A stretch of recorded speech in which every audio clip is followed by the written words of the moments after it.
Good afternoon, Cross Timbers. This is Texan TV News, a product of the Texan News Service. Today is Monday, July 29th, 2013, and I'm Ian Troub.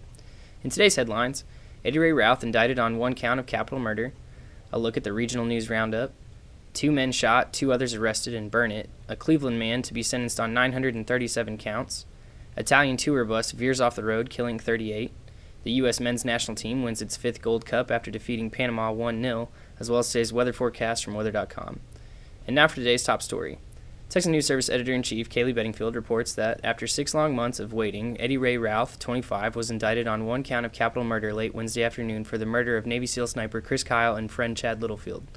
Kyle and Littlefield were killed on February 2nd at Rough Creek Lodge in Glen Rose, Texas, when Routh allegedly turned on them at the gun range, shooting them to death and then fleeing the scene in Kyle's truck. Eddie Ray Routh, 25, was indicted on one count of capital murder late Wednesday afternoon.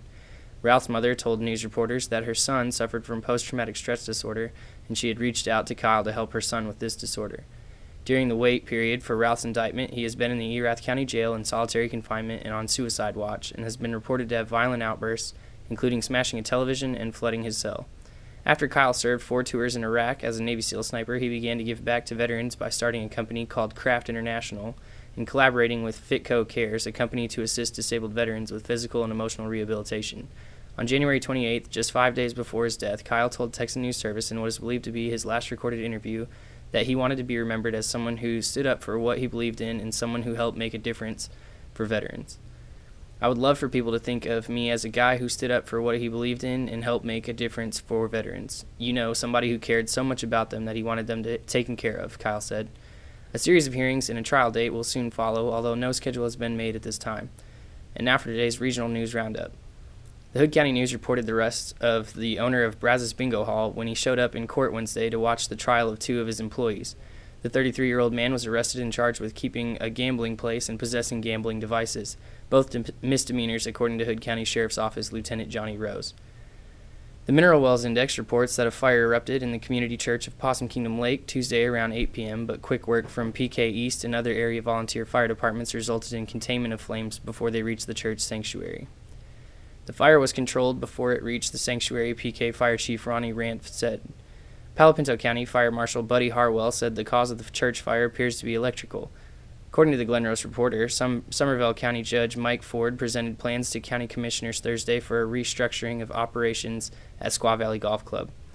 In terms of tax rates, Ford said this would all be contingent on the court going with the effective rate.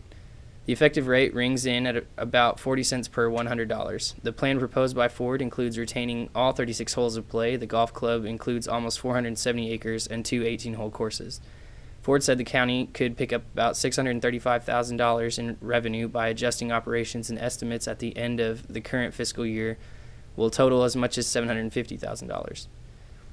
The Stephenville Empire Tribune reported new 75-mile-per-hour speed limit signs that have recently been posted on Highways 377 and 281.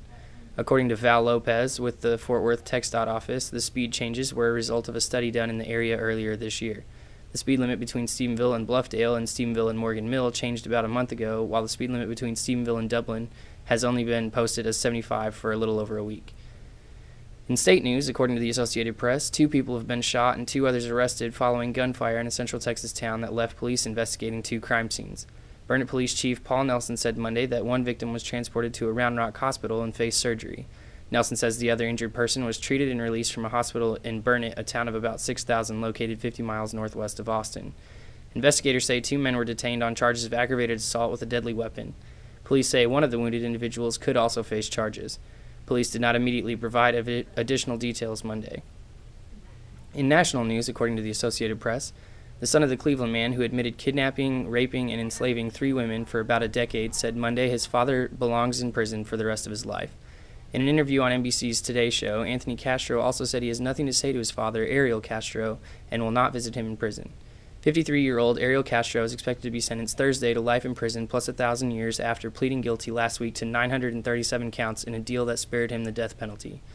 Anthony Castro, 31, said his father was violent and Anthony often cried himself to sleep because he had welts on his legs from beatings. Still, he said he wasn't prepared to hear the details of what his father had done to the women. Ariel Castro's attorneys didn't immediately return calls seeking comment Monday. The 3 women disappeared between 2002 and 2004 when they were 16, 14, and 20 years old. They escaped in May when one of them kicked out part of a door and called the neighbors for help. One of the victims, Gina DeJesus, spoke to a Cleveland television station briefly on Sunday, thanking volunteers who are building a 6-foot privacy fence around her house. In international news, according to the Associated Press, an Italian tour bus plowed through cars and crashed through the side wall of a highway bridge and plunged into a ravine, killing at least 38 people, authorities said Monday. Rescuers wielding electric saws cut through the twisted wreckage of the bus looking for survivors overnight, and state radio quoted a local police chief as saying the bus driver was among the dead. The bus lost control near the town of Monteforte Irpino in Irpinia, a largely agricultural area about 40 miles inland from Naples and about 160 miles south of Rome, hitting several cars before plunging some 100 feet off of a viaduct on Sunday night. It was not immediately clear why the bus driver lost control of the vehicle, but prosecutors were investigating technical problems and had ordered an autopsy on the driver. All possible causes are under examination. It could be a combination of causes, Avellino Highway Police Chief Salvatore Imparatas said on Sky TG24. The bus was carrying a group of weekend holidaymakers from the town of Pazzuli on the coast east of Naples. The group had arrived at a hotel on Friday afternoon and had spent the weekend visiting the spa and early home of Padre Pio, a late mystic monk popular among Catholics. Michelle Montagna, the manager of the hotel, told Sky TG24.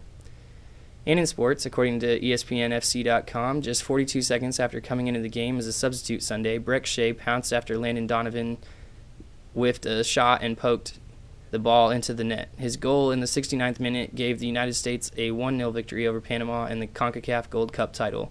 It is the 5th Gold Cup title for the Americans, but their first since 2007. It is also the first international title as a coach for Jurgen Klinsmann, who won the 1990 World Cup and 1996 European Championship with Germany. It doesn't matter who scored today, Shea said. We won. Klinsmann, who watched the game from a luxury box after being suspended for the tirade over the officiating in the semifinal, quickly made his way down to the field, pumping his fists in the air as he walked. They wanted to send out a signal that they are the best group in CONCACAF, and they are, Klinsmann said, for today. But their performance in this tournament is likely to stay with the Americans for a while, at least until the next round of World Cup qualifying in September. Not only did they outscore opponents 20-4 in the tournament, no other team had more than 11 goals, but they showed they are deeper than they've ever been, with one young player after another stepping up. And one veteran, too.